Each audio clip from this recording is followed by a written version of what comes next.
my number one prized possession, my family, they get the worst version of me.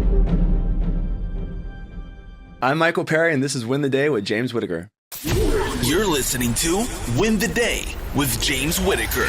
What we do in life echoes in eternity. Broadcasting from Los Angeles, California. Here's your host, James Whittaker. Let's go! Hey winners, welcome back to Win the Day. If this is your first time here, we sit down with some of the world's true change makers to give you all the tips, tools, and strategies to win the day every day. The quote for this episode comes from Jane Goodall and says, "You cannot get through a single day without having an impact on the world around you. What you do makes a difference, and you have to decide what kind of difference you want to make." If you're a parent, you'll know that keeping your family happy, your house organized, and your stress levels down is almost impossible. However, our guest today is on a mission to solve that problem once and for all. Michael Perry is the founder and CEO of tech startup Maple, an acronym for Make All Parents' Lives Easier. After becoming a father in 2020, Michael launched Maple as a free mobile app to change the world of parenting and have your home running like a well-oiled machine. Already, Maple has partnered with more than 70 brands and has more than 80,000 users in the US and Canada alone. Previously, Michael was the founder of Kit, an AI employee for small business owners, which was acquired by Shopify in 2016. Michael has been recognized by Forbes, Inc. magazine, and Business Insider for his role as an emerging leader and influencer in marketing tech and AI. Outside of the business world, he is a proud father to 2 sons, an uncle, brother, son, and husband. In this episode, we're going to talk with Michael about the biggest contributors to household stress and conflict, how to balance business with family, the biggest mistakes parents make and how to fix them, and how you can use technology to bring more happiness into the home. Before we begin, the right bit of inspiration can completely change the trajectory of someone's life. So if there's a friend or loved one out there who needs to hear this episode or could use some help to win the day, share it with them right now. All right, let's win the day with Michael Perry.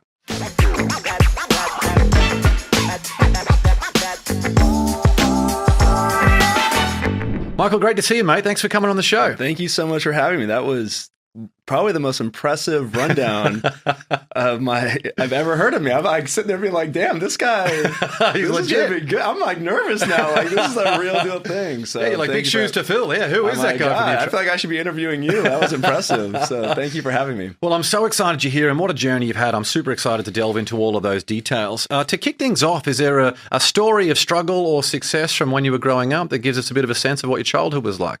Oh my God. Well, you know, as time has gone on and I think back on my childhood years, I feel just so incredibly fortunate for the household that I grew up in, right? My mother had me in her early 20s. My father was in his early 20s. My mother was a waitress. My father was a car salesman. And I feel really fortunate to the extent that my parents very early on put this huge amount of emphasis that work ethic was going to matter and that you were not going to allow any one particular thing to define who you are. And so while I struggled with school at an early age, you know, barely was making grades, my parents always had this unlimited belief that somehow, some way, I was going to find my true self. And so I think when I look back, you know, the stories and tribulations of being a young man, the thing that really sticks out that I feel the most grateful for was that from a very, very, very early age, I had a set of parents who deeply believed in what I was capable of becoming.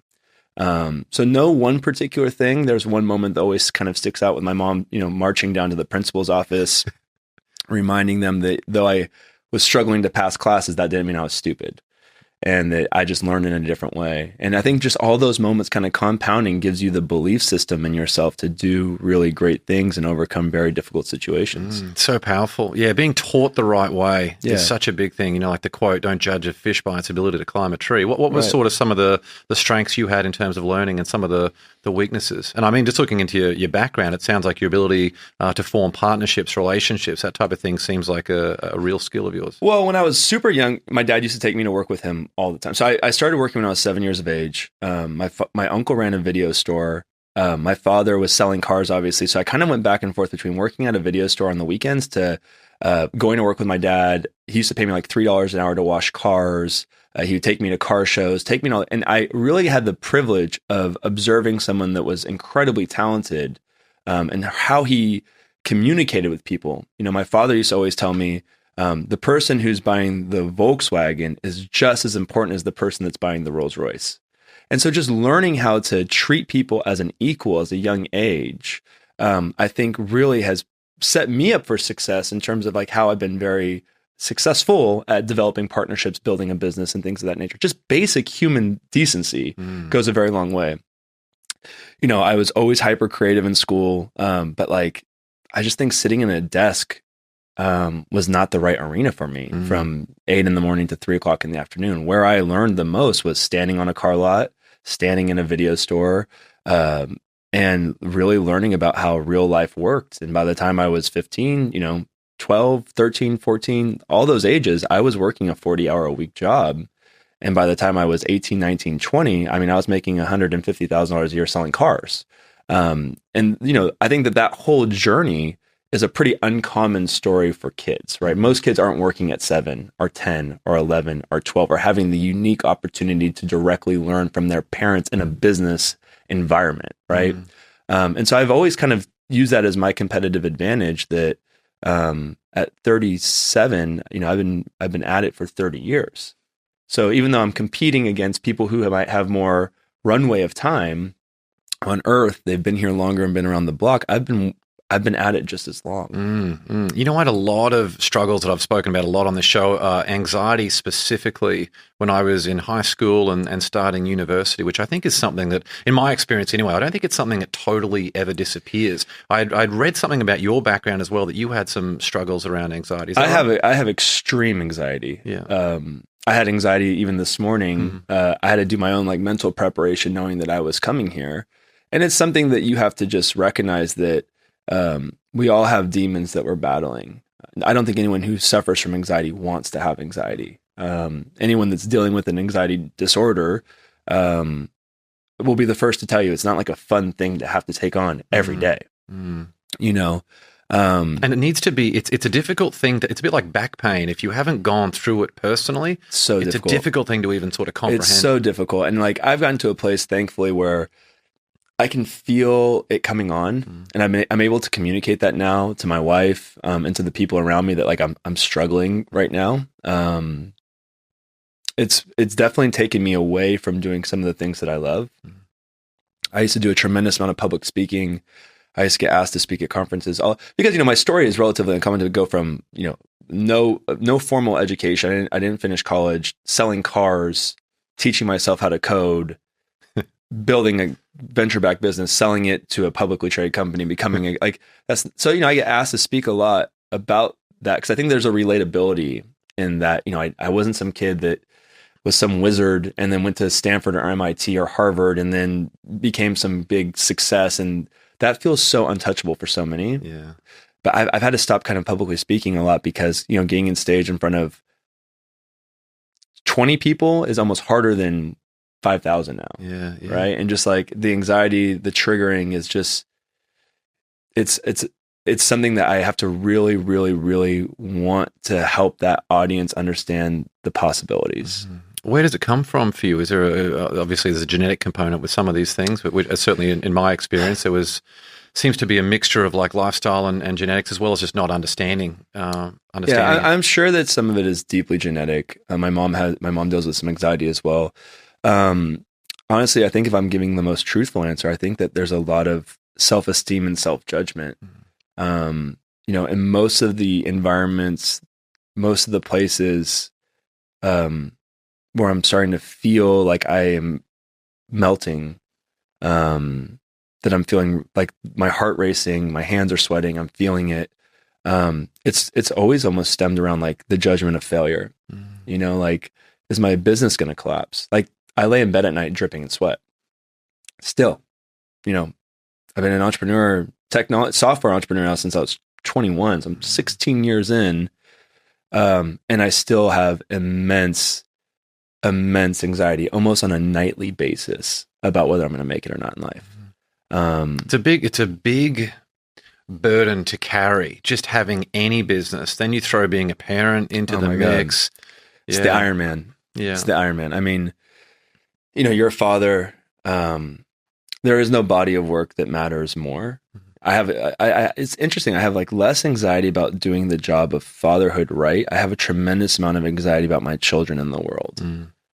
Something happening to them, something being hurt. You know, the problem with people who are managing anxiety is that oftentimes you're filling the white space of your mind with a lot of negative forecasting.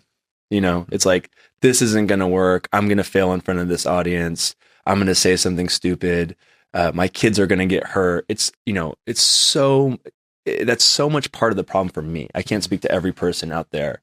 And so oftentimes I have to just quickly try to replace those negative thoughts with positive outcomes. And that's how I kind of bring myself back. It's going to be okay. My kids are going to be okay.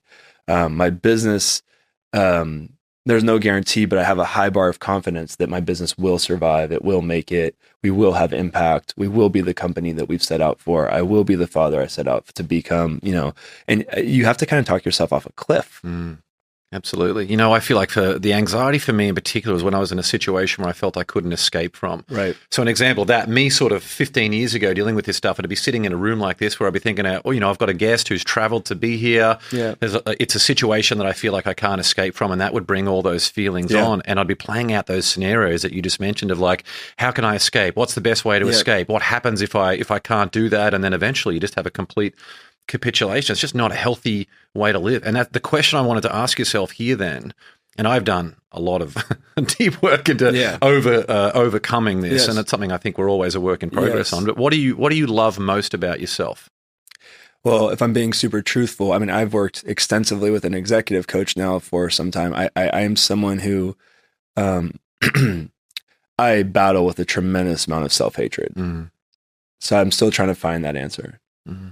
Yeah, is that negative self-talk. There's something called like a 100 board where it's like 10 rows of 10 that eventually goes from 1 to 100. And I set the goal of doing as many meditations. I was going to get to 100 meditations to hopefully start eliminating self-talk. Yeah. And I got to like 60 something. And I noticed that my negative self-talk, which had been my biggest weakness for 36 years or something like that. This is only a couple of years ago I did this. Self-talk was eliminated completely through doing that. And it's amazing how when you're in a situation, you don't realize how much more energy that you can have. Just like people who have a bad diet, they don't realize how much energy they can have if they started to do the right practices. Yeah, I mean, there's an aspect of me that feels like my self-hatred has propelled and fueled a tremendous amount of success. It's a really difficult aspect of the relationship with myself, because there's some aspect, if you really looked at where I started in life, the neighborhood I grew up in, the environment I was in, I'm probably in the 0.00001% of people who make it. Yeah. And I think a lot of that self-hatred has a lot associated to my desire to get myself to that next level, to change that trajectory, to not like where I'm at, not like how I'm performing, not like how I'm showing up, not like how I'm thinking, not like how I'm leading, and so much of the over obsessive self-analyzing that is hyper focused on my flaws is almost like I'm constantly trying to iterate on myself. And I think the times where I've tried to be at peace with myself, this is where I've struggled in my development. I have not found the ability to love myself and do great work. That's really, really interesting. Yeah. We spoke a little bit there in terms of like relatability, and there have been people on the show who are actual geniuses, and people just can't, amazing stories, doing incredible work, but people can't really relate to that so much. I can't relate to that so much, but people who have the imperfections, they're open about their vulnerabilities. It gives me chills talking about this type of thing. That's what people love. It's what people embrace. Yeah. I mean, at the end of the day, if this experience on Earth has taught me even geniuses have problems. I haven't met a problem-free person. Some people are very good about hiding that. Some people are unwilling to talk about that or share that, which I think it does a disservice. It's the Instagram of real life, right? Instagram is this amazing storytelling platform where you get to curate who you are to the world.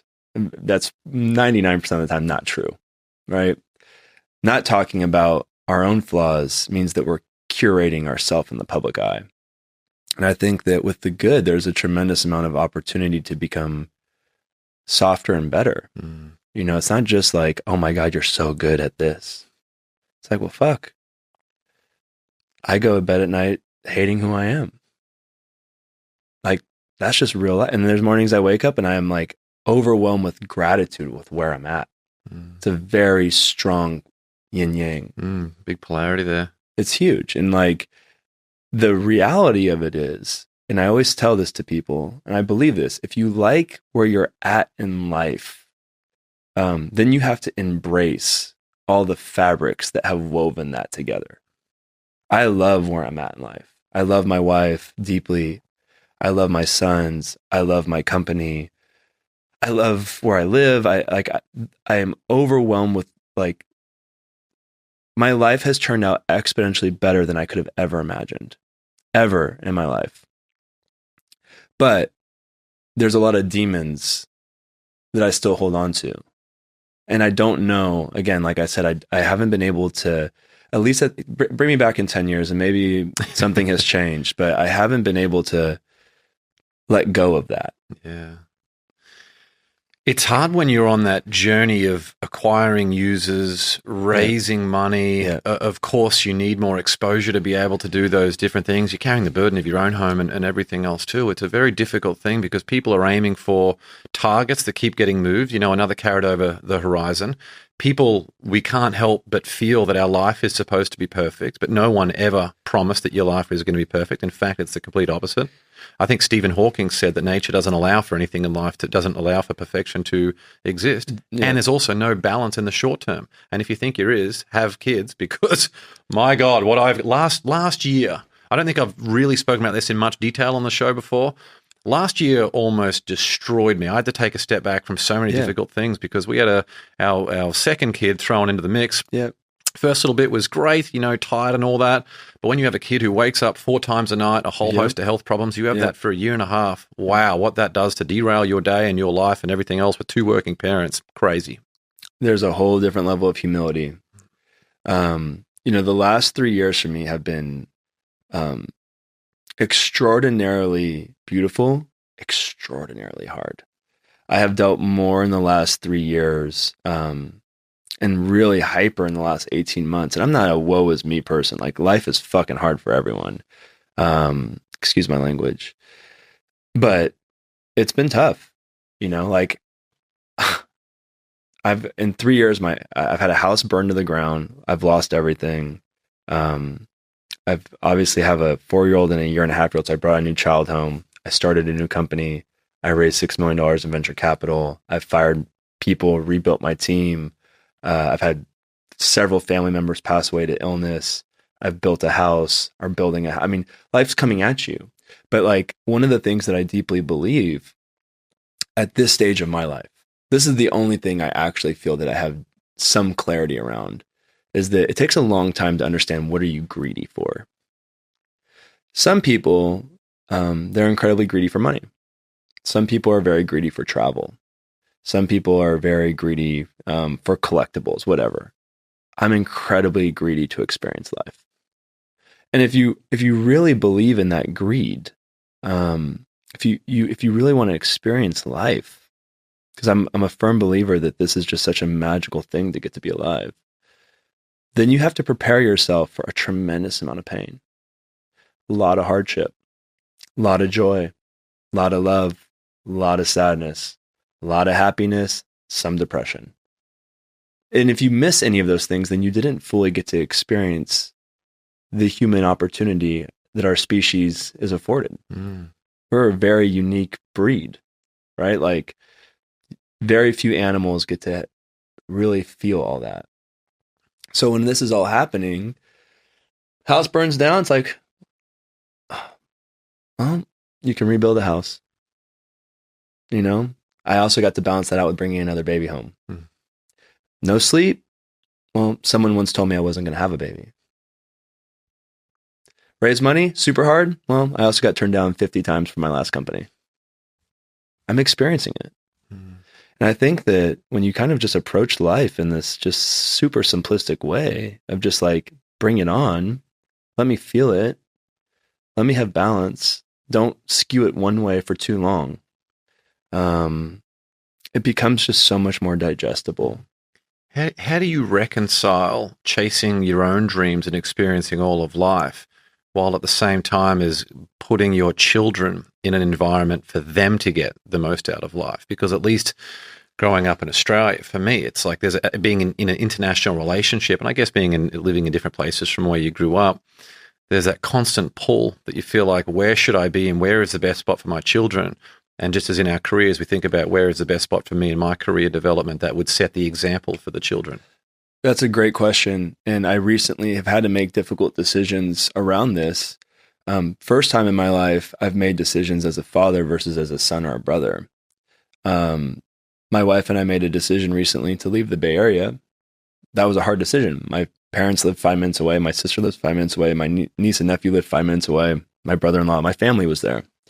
But ultimately, when I talk about the greed of experiencing life, I have lived life as a poor man. I have now lived life as a somewhat comfortable man. I have lived life as a son, as a brother, as a life partner. I've lived life as a founder. My children, specifically my children, because they're IVF children, they didn't ask to be here. So now I have to live my life as a father. And that's the only title that will never be stripped from me. My wife can divorce me and I'm single again. My children, I will die a father. And so it became very easy to put them at the forefront of my decision-making framework, because the life experiences that I seek the most right now, the most above anything else, is memories with my kids. Do you have a family purpose as well as a career purpose? Like, I literally write them down. It's twofold why I feel like I'm put on this earth, and it can shift. But my role as a family will then dictate presence and decisions in terms of like leaving a phone in a different room, making the decision to drop off and pick up and do all of those different things. Then the career stuff in terms of increased learning and all that as well. I mean, I feel really, very lucky that my career, where I'm investing my time, directly overlaps with the vision that what I'm trying to create at home. So there is no off and on switch. The way that I think about this is quite simply our purpose. Our purpose is the same as every other living species. Our purpose is not to go be a great founder. Our purpose isn't to go play in the NBA. Our purpose isn't to be a doctor. Our purpose is to take care of one another. That is the human purpose, to make sure our species continues on and is alive and well. Now, society wants to tell you a different story. Scientifically speaking, our purpose is to care for one another. And so I think about that in terms of rings. My tiniest ring, the closest ring, the thing that I'm most in control of taking care of our species, are my sons and my wife. We're a team. The next ring out of that is my family. The next ring out from that are my employees. The next ring out from that is my community, where I live. The next ring out from that it becomes further out of my control. But what I'm trying to demonstrate to my sons is that you have to, whether you're a doctor, you're still serving that purpose of taking care of your community. Your profession sits somewhere in that ring, whether you realize it or not, right? This podcast sits inside of that ring. You're being a guiding light for people who are wanting to listen to this, to be motivated, inspired, change their trajectory, for them to play inside of those rings. And so I don't drift away from that framework. My life is so complicated, but it's also so radically simple.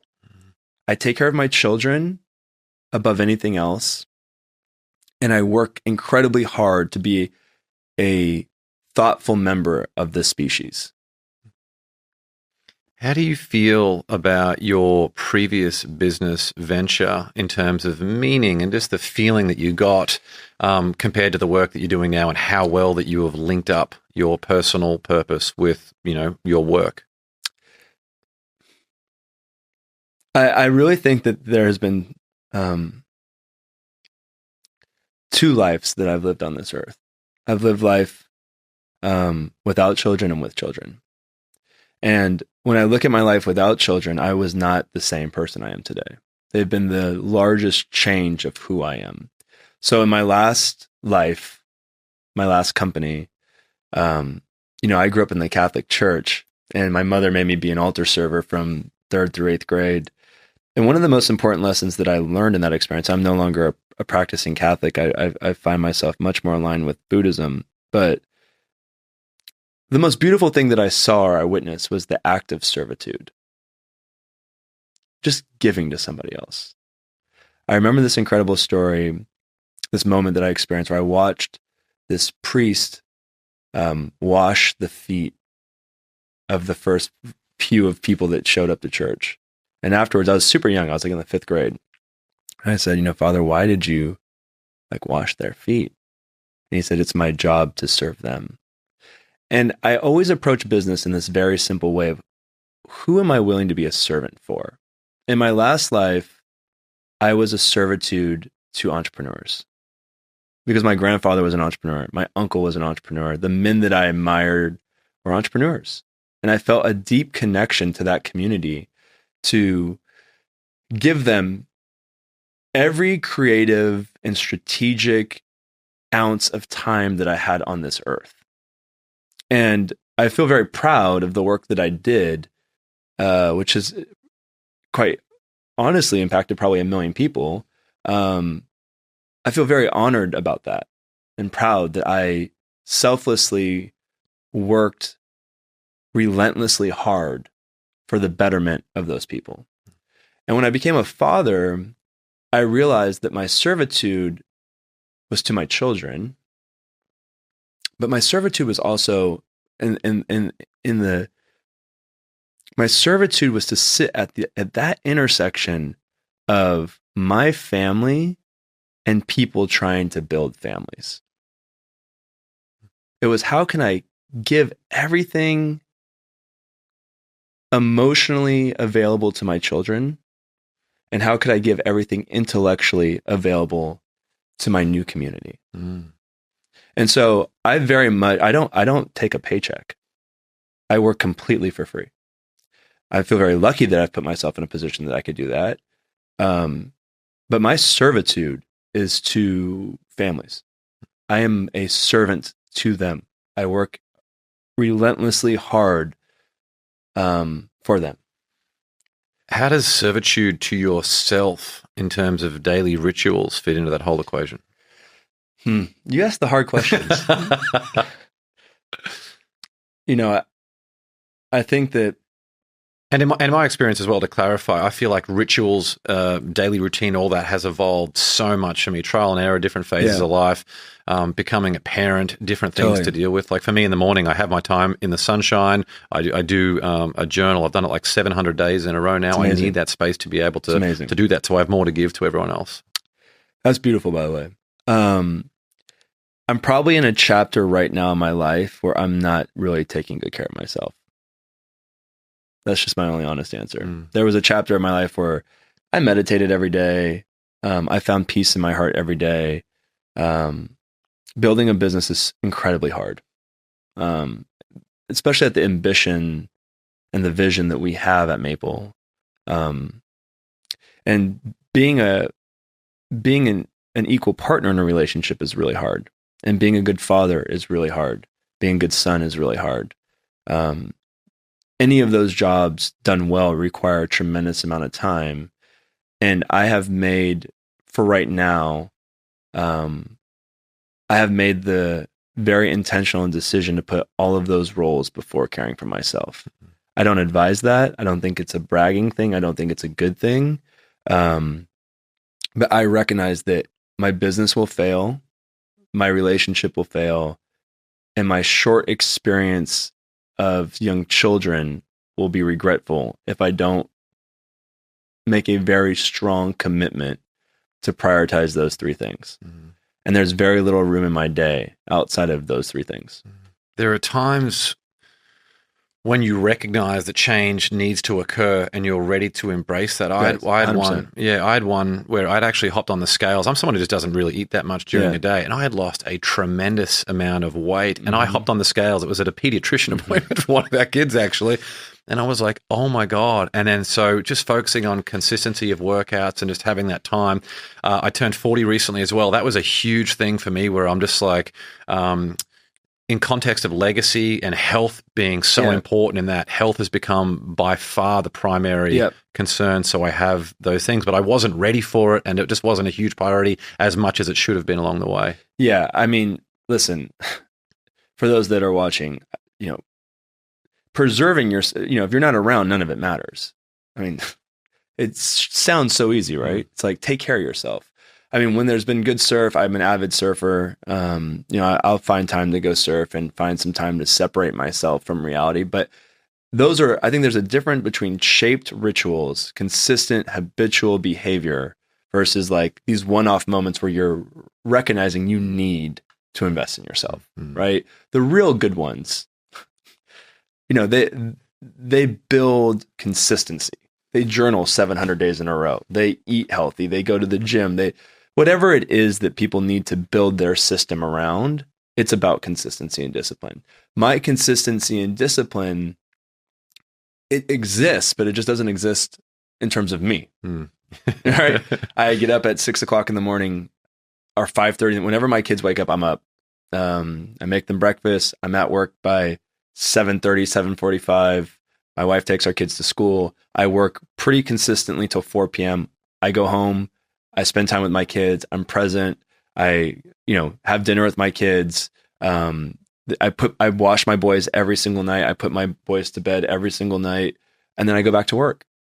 And that's what I have to do to be their father and build a venture-backed business and be an equal partner in my marriage. And there will be times where the release valve is a little bit different. The intensity in those moments will be a little bit different, and I can then factor in the good behaviors that once existed in my life. I think the difference is at 37 versus 27 or 37 versus 30 is that I'm far more cognizant that I'm not doing a good job of taking care of myself, but I also see the light at the end of the tunnel. Like this is a game plan. It's a decided upon intentional use of time. You know what I'm saying? Yeah. And there's differences between, as long as you're not getting too far from center. There are some people who have, stay up on their phones till 4 a.m, eat the world's worst foods. That's not me. Yeah. So it's in an interview here on the show with Tim Story, he mentioned, if you're not aware that the decisions you make at the moment can impact you in a way that it could take decades to overcome for people who are in the throes of really difficult addiction and those types of things. But as long as you can stay not far from center and just keep everything moving forward, then, that's quite noble, I think, in the short term. I mean, everything is better compounding, right? Bad behaviors compound.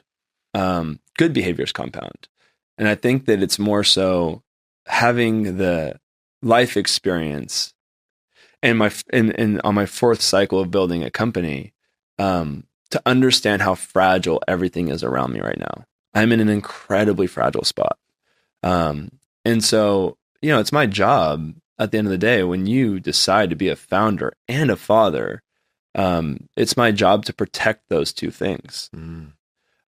That is what you sign up for. And, my parents have always taught me to never, you paint both sides of the fence. Yeah. Absolutely. Take us into the moment that you realized Maple needed to exist, and what was the problem that you wanted to solve with Maple? At the time, I was at Shopify. That's where I was at for 4.5 years. I became a father, and just as a little bit of backstory to it, I think that at the end of life, there's like 5 or 6 or 7 or 8 things that you just like can never forget. Everything else kind of just mushes together. One of those moments for me is the first time I held my son, right? It was such an insane moment. It was such a big shift in my thinking, right? I went from within seconds of thinking my whole life was about building companies, making money, winning awards, leading teams, yada, yada, yada, yada, yada, to within oh my God, my only purpose is to care for this child. It's the only thing I can't fuck up. You know what I'm saying? It's the only thing I cannot mess up is being a father to this kid. And then the interaction more and more for that, once you see them interact and smile and look at you with those eyes, you're like, oh, I'm done here. Yeah, you're done. You're like, you're like, you really understand why a parent would die for their children and kill anybody for their kid. Like, you get it. It's just it's nature taking over. And I went back to work, and kind of two things happened simultaneously. One was I was having a harder time being authentic. Because that shift, that moment also changed my community. It changed my servitude, right? I was like, holy shit, I don't feel like I'm an entrepreneur. I mean, you have to imagine the identity crisis. I spent my entire life. I started companies. My first company was when I was 10. First company. I spent my entire life thinking of myself as an entrepreneur and wanting to be the world's greatest entrepreneur. And within seconds, my dream became, I want to be the greatest dad ever. Seconds. It still blows my mind 4 years later that's what happened. And I went back to work. I wasn't feeling authentic. And then on the flip side, my wife and I have been together for a really long time. We're on year 17 now, but we're 13 years into our relationship with this newborn child. And we were no longer like just two people living together. We were like trying to share this responsibility. And I was going to work. She was at home. We had a 3-month-old, 4-month-old. And I just was not understanding what I could be doing better. It felt like there was just chaos at home, doctor's appointments, like just so much was going on. I was so out of the loop. I felt I'm failing at this new purpose. Right. And that just felt awful. And so I started looking at, as a technologist, what products out there could make life more balanced and easier. Like, we've built technology to bring efficiency to every single job on earth. This doesn't exist without technology. This whole the whole industry doesn't exist without technology. SaaS businesses, fam tech, farm tech, ed tech, med tech, like everything in technology has changed everything. Yet parenting has remained the same. And it just dawned on me that I was going to work every single day to try to make entrepreneurship, the hardest thing on earth, easier. Why was I not committing my brain power to making our life's work easier? This is our life's work. Like, how many podcast guests have you had on this show? 100? 200? They will not be at your bedside at the end of your life. Not one of them. Your kids will be. And that is the most important thing for us to realize. That when you die, the world won't remember you. When you die, your kids are going to miss you every day.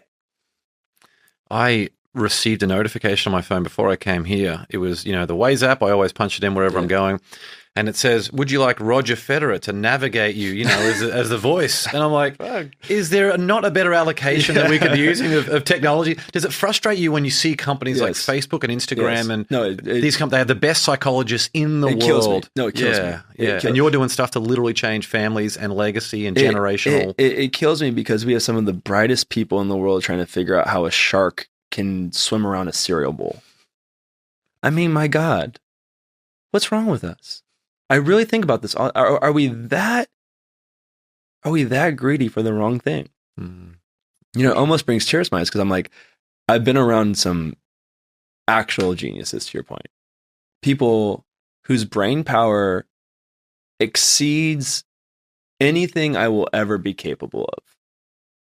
So many of our problems are solvable. It's just such a disgrace that we're not all leaning in to fixing life at home, fixing climate, fixing these things that are a threat to our species. This has been a very long way of explaining how I got Maple started, but it was those moments, those early moments where I thought, like, my son and now sons, they are my life's work. This should not be this hard. This should be way more enjoyable, because the thing that I'm going to regret the most, without a doubt in my life, is that I wish I was more present around my children. I wish that I could enjoy them more. I wish I could spend more time with them. I will not be thinking about the missed trip to Ibiza or what company I could have built or what startup I should have wrote a $25,000 check to. None of those things are going to be in my mind. Not one, not even in the sphere. And I just can't believe that it's taken, if you think when did the tech, when do we want to pinpoint the start of software, the internet, going 30 years, 40 years back, and we've kind of passed by. Imagine how different parenting would be if someone had been working on this for 20 years. We've actually done the opposite. We're doing things where parents, this morning I was driving my daughter to school and I see a mum who's got a kid running in front near the street and behind as well. I'm like, what's going on? These kids are like 2 years old that could easily just step out and get hit by a car. We have messed up so many things. And so I think in a lot of way, we need a moment. We need some renegades. We need some people to bring us back. I just deleted Instagram and Twitter and everything off of my phone. I just want to be there with my kids, And when you think about the, I sort of touched on it in the intro, like the stress that parenting brings, there's been such an interesting time for me where it's true that, to a large degree, that to fully experience life, you have to have kids because it does completely shift your perspective and evolve it so much. It is such a big change. But at the same time, I firmly believe that not everyone should have kids. No, they should not. Because of the stress and everything else it puts on yourself, on your relationship, on everything else. It's not for everybody. Yeah. Just like being an entrepreneur, not for everybody. I wouldn't recommend it to anyone. Like, honestly, I've probably spoken to, in my lifetime, 10,000 entrepreneurs. Easily. Conferences, whatever. I tell most people, don't do this because you want to get rich. That is the number one path to misery. You have to be like manically obsessed in a probably clinically mentally ill way with the problem, because it's so hard. Your quality of life is going to be so bad for so long that if you're not at that level, you're going to hate your life. And to the points that we were talking about earlier, if you're not prepared to change diapers at 3:00 in the morning or go days, weeks, months, years of no sleep, of being up every day before 6 a.m., right? No weekends, no breaks. If you're not prepared for that and you don't love that, if that's not the priority of experience of your time, you have to use that one admission ticket wisely. Yeah. If you're not there, don't just do it for the sake of doing it. Yeah. Or people who have kids to fix their marriage. It's like, that's the biggest mistake, right? Yeah. I mean, to each their own, and I'm not one to judge. And I also think that like not having kids it's the right decision for some, but I also feel like there's a huge aspect of, again, it's just my hardwiring of like being greedy for life, that like you're missing out on such a divine chapter, a divine experience as a human being. Have you heard the Albert Einstein quote where he said, I think it was Albert Einstein, he said, a calm and modest life is better than the pursuit of success combined with constant restlessness. I believe he wrote that on a napkin and gave it to someone. And it's such an interesting one. In my times of running businesses, that constant restlessness versus a calm and modest life. Imagine just being able to have every weekend to yourself, or after 5:00 every night, you can just switch your phone off and literally nothing else matters apart from whatever you want to do. I mean, I've never had that. Yeah. Like ever. Like I don't even, that seems like a fantasy. But the grass is always greener, which is another true thing. I wouldn't change my life with anyone. Yeah. Like, honestly, as much as I might be sounding, I hope I'm not sounding doom and gloom here. Hey, not at all. It's great. You're keeping it real. I'm actually a highly optimistic and a highly happy person, but I feel like if you're going to just come up here and sell bullshit, you're doing no one any justice, right? I wouldn't change my life with a single soul. I absolutely love where I'm at, and I feel so the two things I'm most proud of is my marriage and my kids. Everything else is irrelevant. How about a free app? Why did you decide that the free model was the path you wanted to go down? And what are the sort of metrics that you use to evaluate how well the business is doing? So we've actually had, I think, an ingenious way of making money. We actually defer the cost of the app onto brands. We have a sponsorship program. We work with people that are similar in our space who basically absorb the costs on behalf of the users, and we're thankful for our sponsors. We at some point may have a premium product. Ultimately, what it came down to is that I grew up with a 20-year-old mom, and I had a very difficult time stomaching asking people to spend money that they may not have in incredibly difficult economic times when I know that the value could be there for them. So, we will always have a free version of Maple. I think there will be a day where we have to have a subscription version of Maple. But if people don't want that, then they'll have the sponsored version of Maple. So it's always been from day one our promise and commitment of having a long-term free option. How we measure success, that's an interesting one because my own definition of that has changed quite radically over time. We used to say, time in app mattered greatly because then we know that we're conquering their day. They are using Maple to manage their calendar and their to-dos and to establish some organization inside of the home. As time has gone on, I think more about how we can give them time back in the day, right? So weekly active users, daily active users, obviously core KPIs for us to measure in terms of just general stickiness and efficiency. But I think in order for us to do our job, very long-term, many horizons out, we have to be incredibly committed to, taking the burden off of the parent and helping them in such a way that they are given time back in the day. Because any parent would tell you that time is their real asset. They have very little of it to do the things that we're talking about. I don't even have time in my day to do the thing, right? So I told my wife 2 days ago, I'm like, there's one thing, we're looking at ways just to claw back just a little bit of time. 30 minutes would make like a life-changing difference, right? Exactly. And so how do we actually build those workflow efficiencies and the automation and the simplistic use cases more streamlined so that they almost, by using the app less, we actually give them the most value. Give me an example of a big problem that you see in the home that can create stress or conflict and just one of the ways that you go about solving that. So there's two extraordinarily large problems in the home that I see that Maple is trying desperately hard to tackle. One is just the basic premise thinking that most households run under the 80-20 principle, right? So in 1950, 4 out of 10 children had dual working parents. Today's number is 9 out of 10, right? And so the difference being in 1950, we had this very rigorous kind of system in place that dad was going to work, mom was staying home, dad was making a paycheck, mom was running the household. In 40% of households today, mom is actually making more money than dad.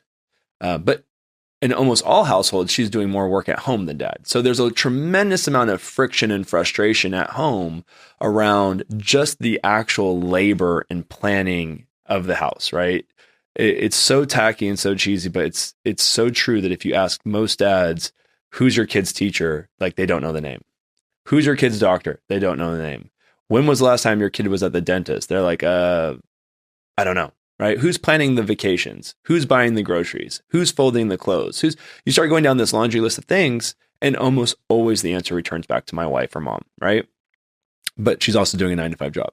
So Maple, as a platform, as a product, it defaults to sharing the load and the responsibilities and bringing more exposure to the inner workings of what's taking place at home, right? Everything about Maple is trying to be hyper collaborative. The second problem is that, being organized is a skill. There's a reason why a lot of people are not organized.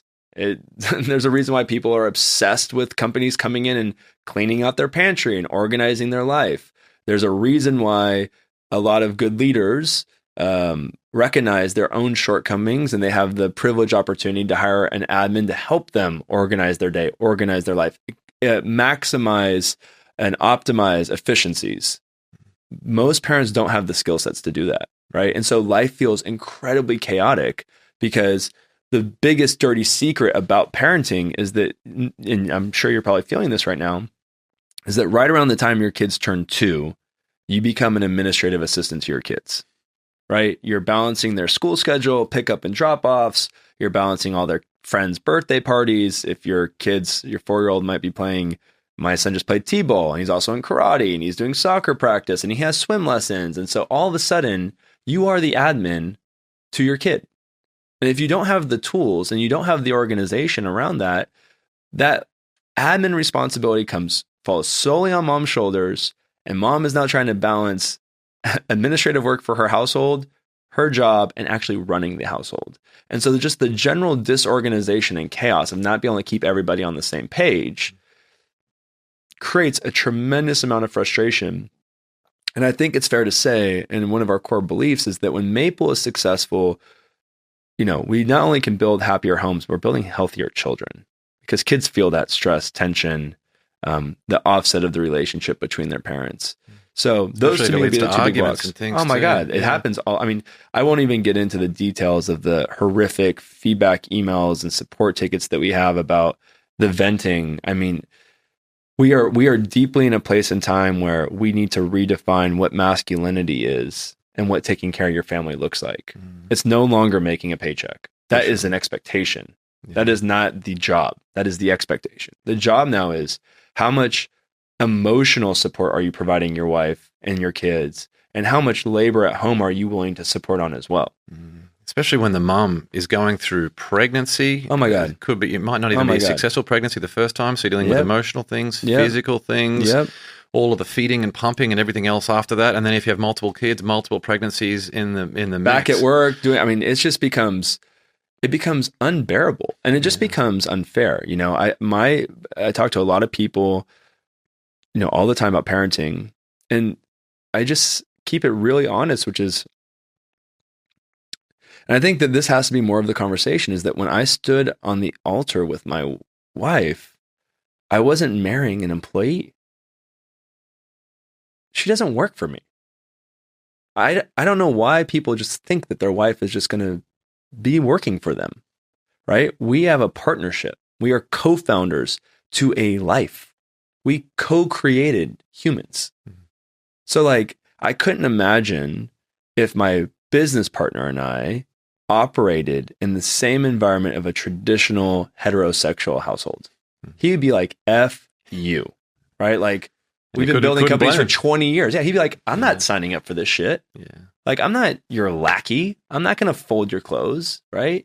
So we treat our business partners as equals. We give them a certain level of respect. The best piece of marriage advice I ever heard was that marriage is a 60-40 proposition in the other person's favor. Yes, and if that is it. Both parties remember that. That's exactly right, though. That's what I'm saying, is that it has to be that you're leaning in a little bit. You have to be thinking you're leaning in a little bit harder. When both people think that, things are better off. But I think that most households operate under this 80-20 principle. And I just think that Maple is deeply positioned as the back office administrative stack to just change that dynamic. Absolutely. What about the best parenting tips or hacks you've got for people to optimize their home? Anything come to mind? Well, besides using Maple, of course. Honestly, I think that it's so basic, but I would strongly encourage people every Sunday night after their kids go to bed to just check in with their partner. I don't think enough people do that. Just what's on the docket for the week? Are you good? Where can I help? Here's my week. This is where I'm going to be. Wednesday is going to be bad for me. And it's just crazy how people continue to go through the motions and just live life without actually being a team, right? I couldn't imagine expecting my employees or my co-founder to just know everything that's going on in my head and just assume that they're going to build what's going on in my brain. No, we lay out a roadmap. We have quarterly reviews. We have daily stand-ups. There is such an over-index on communication at work, such an under-index of communication at home. Especially when you look at communication and financial struggles are the two biggest reasons that people get divorced. You're solving both of those in a one hit through Maple. Most people, it's surprising. We actually had lots of conversations with people about this, and I wish we would have surveyed it so we could put harder numbers behind it. Most people have told me that they would forgive their spouse for an affair, and they will divorce their spouse out of frustration over the workload at home. And so it's people right now loyalty matters. I'm not encouraging people to go have affairs, but I think that there was a time and a place where that was probably the leading cause of divorce, right? That is not the case right now. Most people are just so beaten down and so exhausted of trying to take it all on themselves. The financial stress, the bills, the school schedule, all that stuff, that they're if I divorce you, you have to legally show up. You have to legally show up in this partnership. You have to have your 3 days a week. right? It's like, why are we letting it get to that? For sure. So Why do we champion businesses, and not necessarily businesses, but the role of employees in business? We champion people for their professional and corporate achievements and how busy they are and how much output and work they do, rather than championing people who excel in the home at raising the next generation. honestly, this is going to sound like a broken record, but I think it comes down to what we value. That's the problem. The problem, the underpinnings of all decisions is what you want, what you're striving for as an outcome, right? If you're looking for financial gain, you're going to coach, invest, do whatever it takes to make more money. We've all done it, right? It's like you invest in the people, you hire the best people, you recruit, you send people to conferences, whatever it is, right? Like we will go to no limit to provide people with the resources to be successful in their job. Need a new computer? No problem. Need a screen, certain mouse? There's no limit. When it comes to our home, we put lots of glass ceilings. The employer puts lots of glass ceilings on their staff. Spouses put lots of glass ceilings on each other. And so I think that the conversation has to be constant at this point. We need people with stronger moral compasses leading society. And we need to have this constant reinforcement that your life and your life's work and your purpose and your servitude is to the next generation. And that circle starts small and it gets bigger.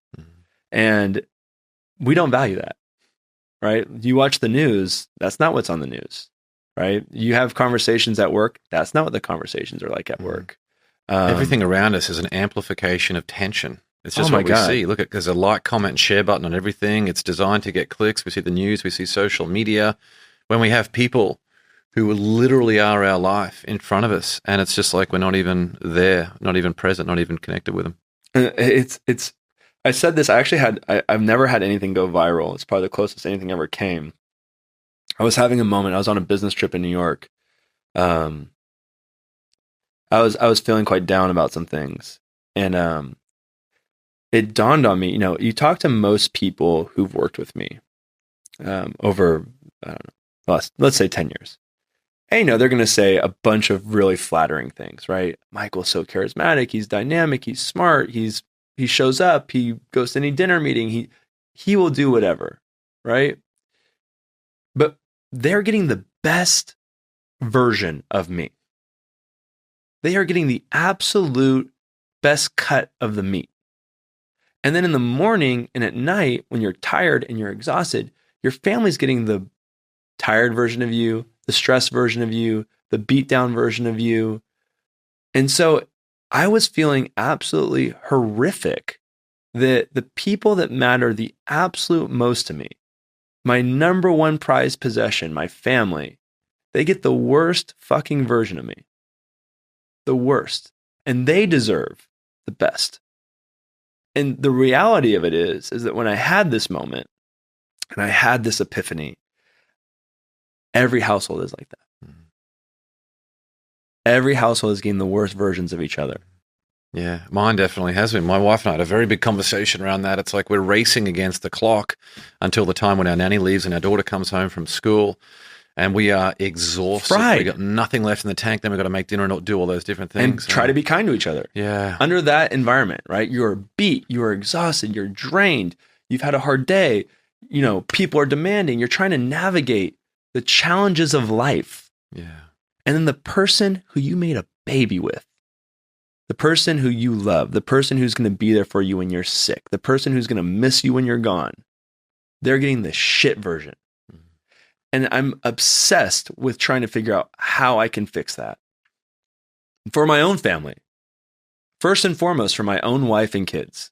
And if I can build some sort of technology that tries to scale that, cool. But if not, that's okay too. I'm focused right now at a professional level and at a personal level of building the right balance to show up in the right way for everybody.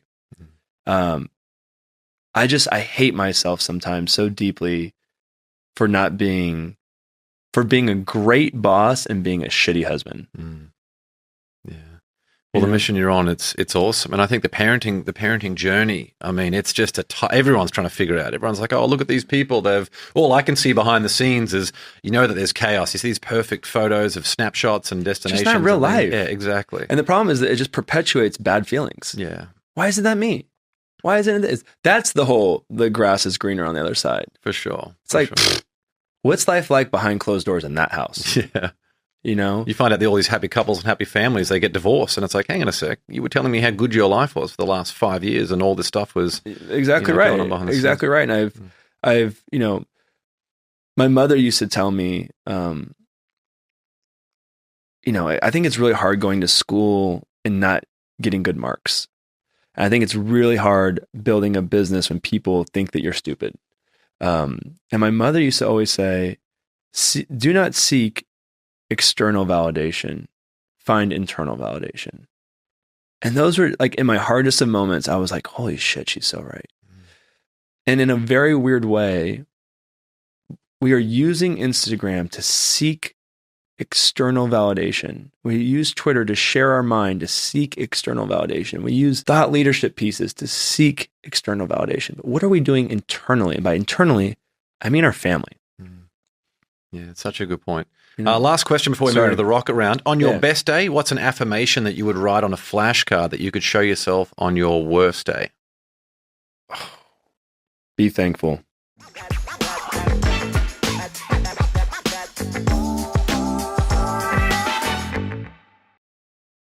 Well, let's now move into the rocket round. Right. 10 questions with some quick answers. You up for this one? I am always up for rocket rounds. Number one, what quote inspires you the most? I say it to myself all the time. My grandmother told me this when I was like 16. She said, be a first class you, not a second class someone else. So good. Number two, morning coffee or evening wine? Both, but I would give up wine before coffee. Number three, what's one bit of advice you'd give your 18-year-old self? Slow down. Number four, what book do you gift the most, or what contributed most to the mindset you have today? To the mindset that I have today? Well, the book that I gift the most is for sure The Uninhabitable Earth, because I'm very scared about climate change. And I think that everyone needs to be very well informed about where we're going. The mindset, though, probably The Courage to be Disliked. I've recommended that book dozens of times, but I actually have bought like 20 copies of The Uninhabitable Earth, and I send people home with it. So, but The Courage to be Disliked should be mandatory reading for people.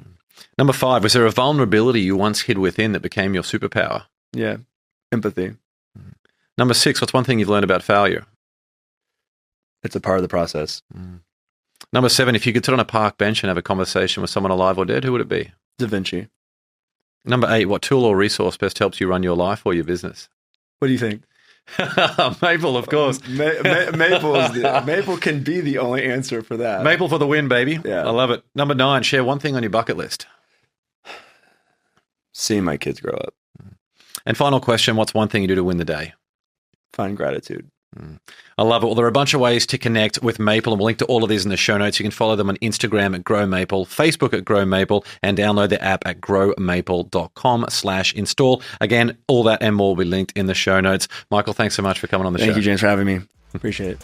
Thanks for joining me on another episode of the Win the Day podcast. We want to hear your thoughts on what we covered today, so drop a comment on the YouTube version of this episode with your favorite takeaway, any questions you have, or what actions you'll be taking as a result of what was shared in this episode. And if you found value in the Win the Day podcast, leave a 5-star rating on Spotify and Apple Podcasts. You'll find a link to both of those in the show notes. It'll only take you a few seconds, and more ratings really helps other people discover the show so they can get the mindset upgrade they need, and we can bring more winners into the Win the Day movement. That's all for this episode. Get out there and win the day. Until next time, onwards and upwards, always.